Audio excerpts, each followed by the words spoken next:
Welcome to Carrollton City Limits. We want to introduce you to somebody in our community that you may not know. Meet Matt. Now, Matt does a lot for us, whether you know it or not. Whenever I need somebody to get a car and drive some dignitaries in it in one of our high school homecomings, I call Matt, and he has never said no.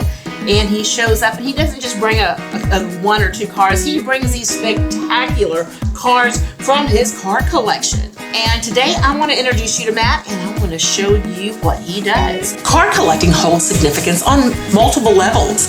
It encompasses historical appreciation, investment potential, and personal enjoyment. It's a hobby that allows cars enthusiasts to preserve automotive history, appreciate the craftsmanship, and potentially build a valuable collection. I personally believe many collect cars because of fond memories of our youth. It's a rite of passage to obtain your driver's license. There's a certain level of independence and freedom when you get your driver's license. Cruising in cars is a social activity involving leisurely driving and socialization. It became popular right after World War II, particularly in the 50s and in the 60s, with the rise of car culture and the ability to spend your money on one's car. Before that, we had World War II and the Great Depressions of the 1930s. So this was a newer thing to do. It provided a way for young people to gather, express themselves, and enjoy their vehicles, often in designated areas like a drive-in restaurant or along a popular boulevard where you lived. Here in North Texas, our favorite spots were Forest Lane, Jefferson Boulevard, and River Shawn Park. Americans' fascination with cars has been around for quite some time. And you can see it in our songs, cruising songs about summertime, our movies like the classic 1973, American Graffiti. We even have NASCAR, the Dukes of Hazzard. That whole series was around a car.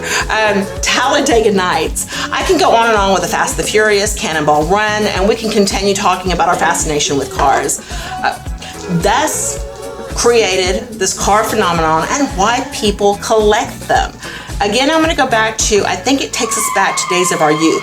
It's a lot different than today's youth. Today, you're online cruising. Well, when we were young, this is exactly what we were doing on a Sunday afternoon or on a weekend night. Hey folks, let's go and get this 2008 Dale Jr. National Guard Chevrolet Impala. Now, it's one thing to own a car collection like this. This, of course, is a die-cast little car collectors. And this is a great one. This is of Dale Earnhardt Jr.'s car. It was the Impala car that he began driving in the year 2008. His car number is 88. That's one thing to go to Texas Motor Speedway or any NASCAR race and see this National Guard Impala car that Dale Earnhardt Jr. actually drove.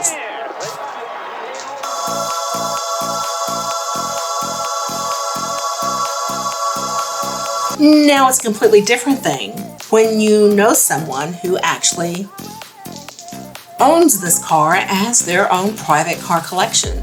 My husband, by the way, he got giddy when he just saw this car. He got absolutely giddy. He knew everything about it, where it had been. You would have thought he just saw one of his, movie star crushes from his childhood in person.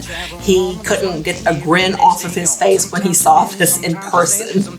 Now what you see there is when they actually revved up the engine, it cracked the window of this building. That is how powerful this engine is. Hesitate to break down the garden gate. There's not much time left today. Life is a highway. I wanna ride it all night long.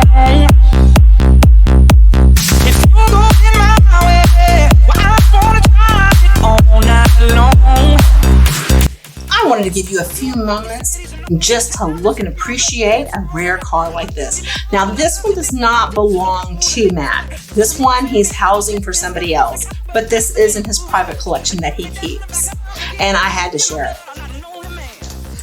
Now, the majority of these cars, there is something rare about all of them. Either there were like 44 made or 100 made, or this one there were only 3 made and it has original miles on it. A lot of these cars do not have high miles. Some of them have 4,500. A lot of them have under 10,000 miles on these cars.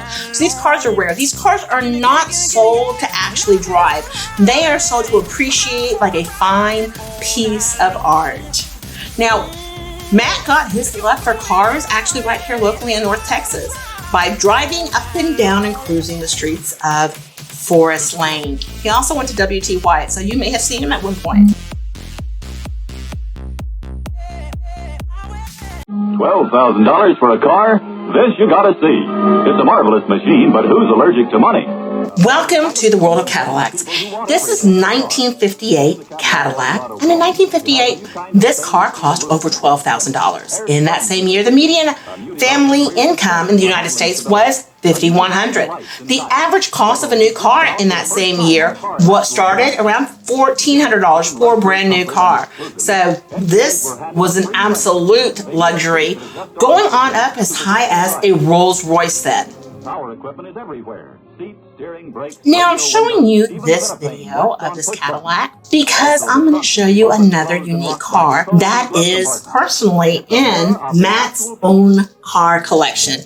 This is one of his favorites, and you'll see why. A perfume atomizer and other desirable attractions. No smile? Naturally, you'd have a chauffeur, and he'd open both doors away from the center. It's the first pillarless American car. Of course, you would have a chauffeur driving you around in this gorgeous car. Well, this was a little advertisement for this 1958 Cadillac, and here is one of Matt's favorite cars. This beautiful pearl car was owned by none other than the Grace Kelly. You can see why this is one of his most favorite cars in his collection.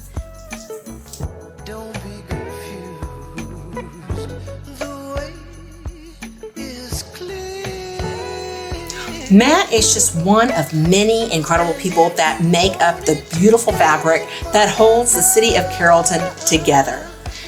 Next time you see one of our parades and you see one of our dignitaries in one of Matt's cars, Matt's usually driving one of the vehicles himself with a big old grin on his face. You may not notice him at first because Matt is just a laid back kind of guy. I would doubt you would even think that he would have a collection like this in his possession. He's one of the many reasons why I love calling the city of Carrollton home.